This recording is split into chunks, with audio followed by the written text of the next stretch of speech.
tanda keagungan ibadah kurban ini adalah dikala ibadah ini disyariatkan oleh Allah Subhanahu wa taala tidak hanya di agama Islam yang kita anut, tapi juga Podcast Surabaya Mengaji.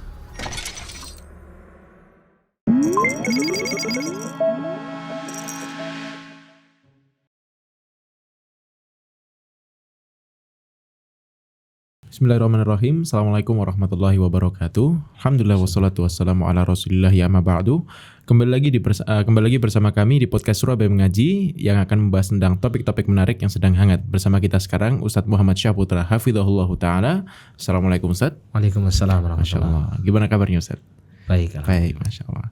Salah satu hari apa Ustadz ya, kalau kita ngomong hari Id Ustadz ya, di umat Islam itu Idul Adha Ustaz, yang di dalamnya mungkin ada ibadah kurban. Nah itu kita kira-kira apa Ustaz hikmah yang bisa kita ambil dan kita petik dari ibadah kurban itu Ustaz? Silakan Ustaz.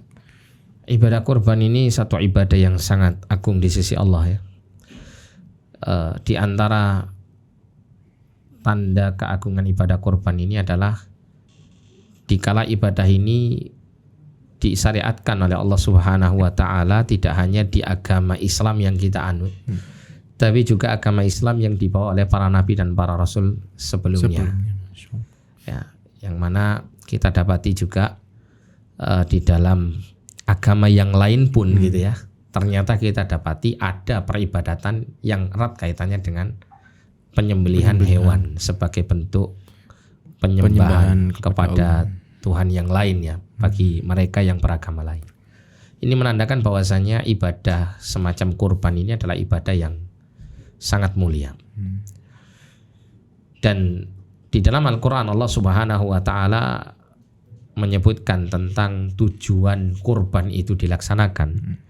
Itu adalah seperti yang Allah katakan dalam surah Al-Hajj ayat 37. Allah mengatakan lan yanalallaha luhumuha wala dima'uha walakin yanaluhu taqwa minkum. Kata Allah kan begitu. Tidaklah daging dan darah hewan kurban yang disembelih itu sampai kepada Allah. Artinya apa di sini? Allah tidak butuh persembahan kalian dengan penyembelihan hewan kurban kalian. Makanya kemudian setelah kita menyembelih hewan kurban, setelah itu dagingnya kita dimakan, santap sendiri, kita bagi-bagikan kepada sanak saudara dan kerabat dan kawan-kawan sebagai hadiah, dan kita sedekahkan kepada fakir miskin, kan begitu ya.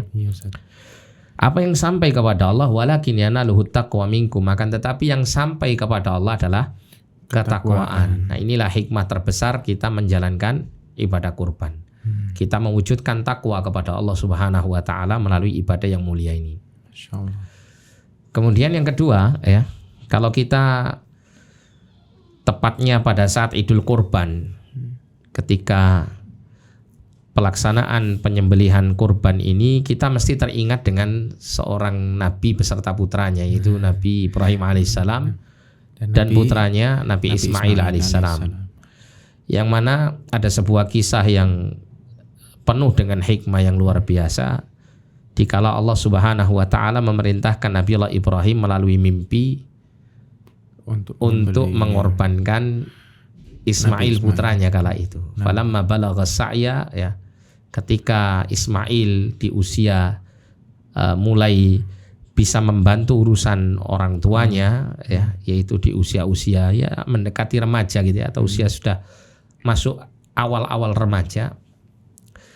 Maka kala itu Nabiullah Ibrahim berkata kepada Ismail ya, inni ra'aitu ya ani adzbahuka fanzur madza tara, kan gitu ya. Sesungguhnya aku telah melihat di mimpiku ini bahwa aku menyembelih engkau. Bagaimana menurut pendapatmu? Jadi mimpinya Nabi itu wahyu dari Allah SWT. Kalau mimpi kita belum tentu, kan gitu ya.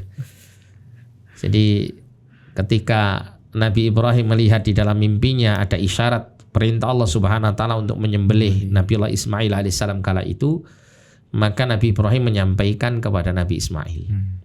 Nah, di kala itu Nabi Ismail yang kala itu belum menjadi nabi ya, masih dalam keadaan kecil kala itu, karena ya ditarbiyah dengan baik ya oleh seorang nabi yang mulia.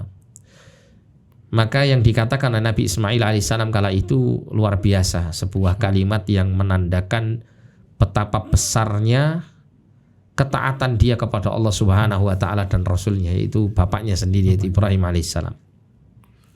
Kala itu Nabiullah Ismail mengatakan, ya abati fa'al ma tu'mar satajiduni insyaallah minas sabirin.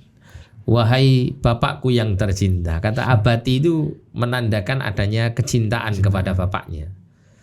Kalau ya abi, bapak saya, masih sekedar ungkapan biasa. Tapi kalau sudah abati itu menandakan kesayangan. Bayangkan ya, anak mau disembelih sama bapaknya, si anak ini masih saja memanggil bapaknya bapak yang aku cintai, gitu ya. Ya bayangkan kalau misalnya kita punya anak kita ini kita hardik atau kita marahi saja, si anak mesti mengatakan apa? Bapak jahat kan gitu. Iya. Ini bapaknya mau nyembelih, tapi si anak malah mengatakan ya abadi. Luar biasa. Paham betul si anak ini tentang keadaan bapaknya selaku seorang nabi dan rasul yang mendapat perintah dari Allah Subhanahu wa taala. Wahai bapakku yang aku cintai, ya abadi if'al ma tu'mar.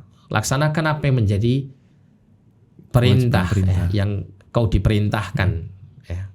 Satajiduni insyaallah minas sabirin. Engkau akan mendapatiku insyaallah. Nah ini penting ini.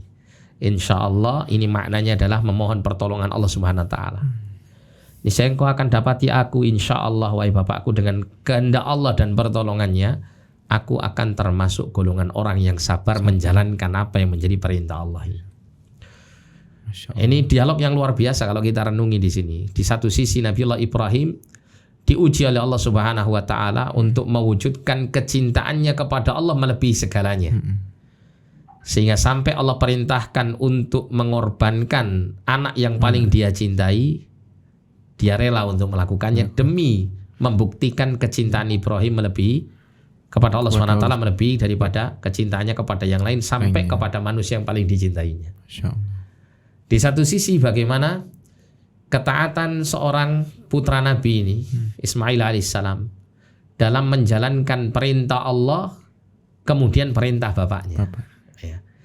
Karena di situ mengandung dua hal yang besar. Yang pertama adalah mewujudkan perintah Allah itu sendiri. Kemudian yang kedua adalah mewujudkan birrul walidain. Ya. Ini dua hal yang luar biasa dimunculkan oleh sosok Ismail kecil kala itu, alaihissalam. Dan Ismail faham bahwa perintah ini bukan perintah yang mudah bagi dia. Ya bayangkan siapa anak yang mau disembelih, ya kan? Nggak ada satupun anak yang mau disembelih. Tapi ketika Ismail mendengarkan bahwa ini merupakan bagian dari perintah Allah Subhanahu wa taala, dia mengatakan satajiduni insyaallah minas sabirin. Di situ ada usaha daripada Ismail alaihissalam untuk mempertebal kesabaran dan keimanannya kepada Allah demi untuk terwujudnya perintah tersebut. Tapi di satu sisi dia paham bahwa dirinya adalah manusia. Namanya manusia ketika diuji dengan ujian berat terkadang terkadang kalah dengan hawa nafsunya. Apalagi ini perintah berat ini disembelih. Kaitannya dengan nyawa ini. Iya, kaitannya dengan nyawa disembelih kan gitu ya. Bayangkan kalau misalnya kita berada di posisi Ismail alaihissalam kala itu, sudah ada bayangan bapakku mau nyembelih saya, kira-kira gimana? Wah, takutan luar biasa kan, berat. Tapi dia ingat Allah Subhanahu wa taala, insyaallah engkau akan mendapatiku wahai bapakku, insyaallah termasuk orang yang sabar. Dia paham betul bahwa dengan pertolongan Allah dia akan bisa bersabar menjalankan hal ini. Dan jawaban Ismail inilah yang diharapkan oleh Ibrahim alaihissalam. Coba seandainya Ismail ini menjawab, wahai bapakku, mintalah kepada Allah untuk mengganti perintah ini. Misalnya. Apa yang terjadi dengan Nabiullah Ibrahim? Bisa jadi Nabiullah Ibrahim dulu hatinya kalah dengan kecintaannya kepada putranya. Makanya tadi awal mula Nabiullah Ibrahim mengatakan bahwa aku melihat di mimpi itu aku menyembelih engkau. Menurutmu bagaimana? Nah itu. Ya, mempertimbangkan kan gitu. Tidak serta-merta langsung dikerjakan gitu kan. Tapi mempertimbangkannya dengan Ismail. Tapi alhamdulillah Allah memberikan taufik kepada Nabiullah Ismail alaihissalam, memberikan jawaban yang membuat hati Ibrahim tentram dalam menjalankan perintah itu. Wah, ini luar biasa ini. Ini tidak terbangun kecuali di atas ilmu dan keyakinan yang tinggi. Ya. Tingkatan tinggi sebenarnya iman ini ya. Luar biasa. Nah disitulah pada akhirnya kemudian dilaksanakan apa yang menjadi perintah Allah, dan Allah maha rahmah di dalam hal ini. Allah Subhanahu wa taala telah menerima qad saddaqtar ru'ya, kata Allah Subhanahu wa taala kan itu, sungguh engkau telah membuktikan mimpi yang menjadi perintahku kepadamu. Maka Allah mengganti dengan apa? Domba itu. Iya, mengganti dengan hewan kurban yang besar kan gitu. Setelah itu kemudian menjadi syariat yang terus berlaku. Penyembelihan hewan kurban ini sampai di masa syariat Nabi kita Muhammad sallallahu alaihi wasallam. Masya Allah. Nah, untuk kembali kepada kisah itu, Allah mengabadikan adanya ibadah kurban ini. Dikala kita menyembelih hewan kurban, kita ingat bagaimana ketaatan luar biasa dua orang bapak anak ini.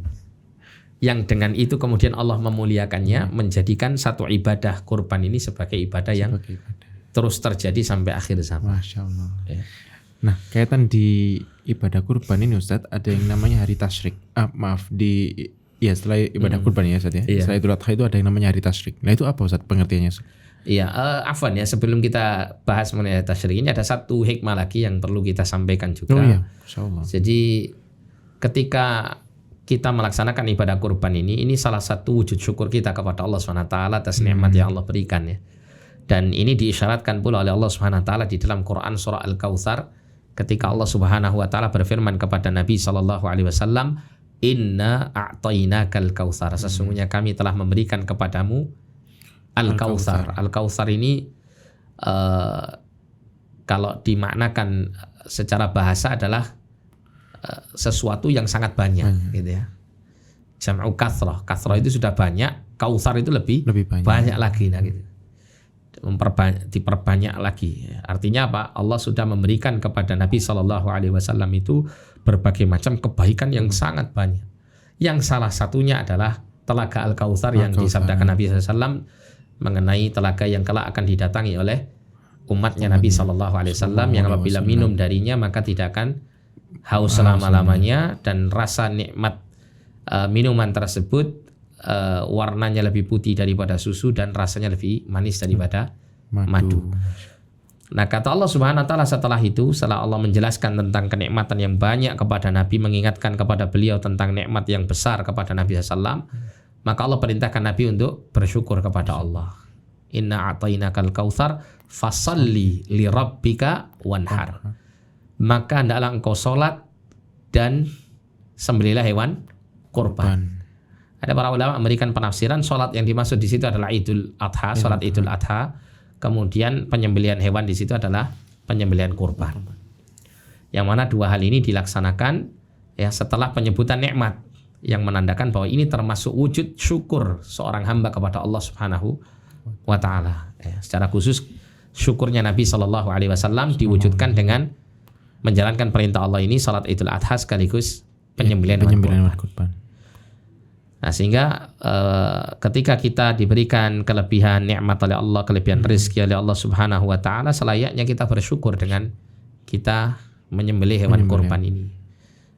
Dengan demikian kita telah mewujudkan perintah Allah Subhanahu wa taala untuk bersyukur, dan kita harus paham betul tentang kaitannya dengan syukur ini, bahwa syukur ini adalah satu amal kebaikan yang tidak mudah dilakukan. Karena Allah sendiri mengatakan wa qalilun min ibadiyas syakur, dan sedikit sekali dari hamba-hambaku yang banyak melakukan syukur kepadaku. Masya Allah. Nah, tadi berkaitan dengan tasyrik ya. Tasyrik itu kapan? Tasyrik itu hari setelah hari raya Idul Adha. Jadi kalau kita lihat tanggalnya ya, hari Idul Adha itu adalah tanggal 10 Dzulhijjah. Kalau hari tasyrik itu 11, 12 dan 13. 11, 12 dan 13, 3 hari setelah hari Idul Adha. Itu namanya hari tasyrik. Hari tasyrik. Iya. Itu apakah ada pengertian khusus tentang hari tasyrik, Ustaz? Hari tasyrik ini termasuk hari yang mulia ya, termasuk hari yang mulia dan hari yang disyariatkan kita ini untuk makan dan minum. Tidak diperbolehkan kita untuk berpuasa di hari tersebut. Ya, karena hari-hari itu adalah hari-hari makan dan minum, kata Nabi SAW. Ya, seperti dalam sabdanya Nabi SAW mengatakan ayyamut tasyrik ayyamu aklin wa syurbin wa dzikrillah. Jadi hari tasyrik itu adalah hari kita untuk makan-makan, minum-minum dan zikir kepada Allah SWT. Ya, jadi tidak diperbolehkan di 3 hari tasyrik itu kita kemudian makan dan minum. Berpuasa. Ya, Kemudian di hari tasyrik itu kita masih tetap dibolehkan manakala kita belum mampu untuk melaksanakan ibadah kurban di tanggal 10 Dzulhijjah di hari Idul Adha, maka 3 hari setelahnya ini adalah hari kita untuk menyembelih hewan kurban di tanggal 11, 12 dan 13. Masih boleh Ustaz ya? Itu masih diperbolehkan. Ya. Dan di hari tersebut ya dianjurkan untuk kita memperbanyak takbir. Takbir, terutama setelah sholat fardu. Ya, sebelum kita berzikir kita bertakbir, Allahu Akbar, la ilaha illallah, Allahu Akbar walillahil hamid ya. Ya minimal sekali lah. Ya ketika kita selesai sholat fardu kita membaca takbir itu dengan dikeraskan suaranya. Ya. Masya Allah. Ini setiap kali selesai sholat fardu ya dimulai di tanggal 10 tadi 10, ya, yaitu Idul Kurban sampai kemudian tanggal 13. Ya, 13 sebelum tenggelamnya matahari, sebelum maghrib. Ya. Itu adalah hari di mana kita disunnahkan untuk banyak berzikir, banyak bertakbir, kemudian juga masih diperbolehkan untuk kita menjalankan ibadah kurban. Ibadah kurban. Dan untuk di hari tasyrik itu apakah ada itu Zat? Doa-doa khusus gitu Zat? Ada dalam Al-Quran, dalam Quran surah Al-Baqarah ya, dari mulai ayat 200 sampai 201 itu Allah menjelaskan tentang kaitannya dengan doa ini ya, di hari tasyrik. Allah mengatakan fa idza qadaitum manasikakum fadhkurullaha ka dzikrikum aba'akum aw ashadda dzikra. Faminan nasi may yaqulu rabbana atina fid dunya wa ma lahu fil akhirati min khalaq. Wa minhum man yaqulu rabbana atina fid dunya hasanah wa fil akhirati hasanah wa qina adzabannar. Jadi Allah mengatakan apabila kamu telah menyelesaikan ibadah hajimu, maka berzikirlah dengan menyebut Allah sebagaimana kamu telah menyebut-nyebut atau membanggakan nenek moyangmu. Atau bahkan berzikirlah lebih banyak daripada itu. Maka di antara manusia ada orang yang berdoa, ya Tuhan kami, berilah kami kebaikan di dunia dan tiadalah baginya bagian yang menyenangkan di akhirat. Dia hanya minta kebaikan dunia saja. Tapi tidak meminta kebaikan di akhirat. Nah di antara mereka ada orang yang berdoa Rabbana atina fid dunya hasanah wa fil akhirati hasanah wa qina adzabannar. Wahai Rabb kami, berikan kami kebaikan di dunia dan kebaikan di akhirat serta ya peliharalah kami dari siksa neraka. Nah dari rangkaian ayat ini ada seorang tabi'in mengatakan ya, Ikrimah mengatakan kana yustahabbu an yud'a fi ayyamit tasyriq Rabbana atina fid dunya hasanah wa fil akhirati hasanah wa qina adzabannar. Ya jadi disunahkan membaca doa pada hari tasyrik untuk kita memperbanyak berdoa di hari tasyrik adalah kalimat Rabbana atina fid dunya hasanah wa fil akhirati hasanah wa qina adzabannar. Doa Rabbana atina fid dunya hasanah fil akhirati hasanah wa qina adzabannar ini doa yang paling banyak diucapkan Nabi sallallahu alaihi wasallam. Sebagaimana riwayat Anas bin Malik mengatakan kana aktsaru du'ain Nabi sallallahu alaihi wasallam Allahumma rabbana atina fid dunya hasanah wa fil akhirati hasanah wa qina adzabannar, atau sering disebut dengan istilah doa sapu jagat. Doa sapu jagat. Ya, karena semua kebaikan hidup di dunia dan di akhirat kita minta semuanya kan gitu. Insyaallah. Ustaz, jazakumullah khairan atas penjelasannya. Semoga bermanfaat bagi rekan-rekan sekalian. Sampai jumpa di podcast Surabaya Mengaji episode berikutnya. Assalamualaikum warahmatullahi wabarakatuh.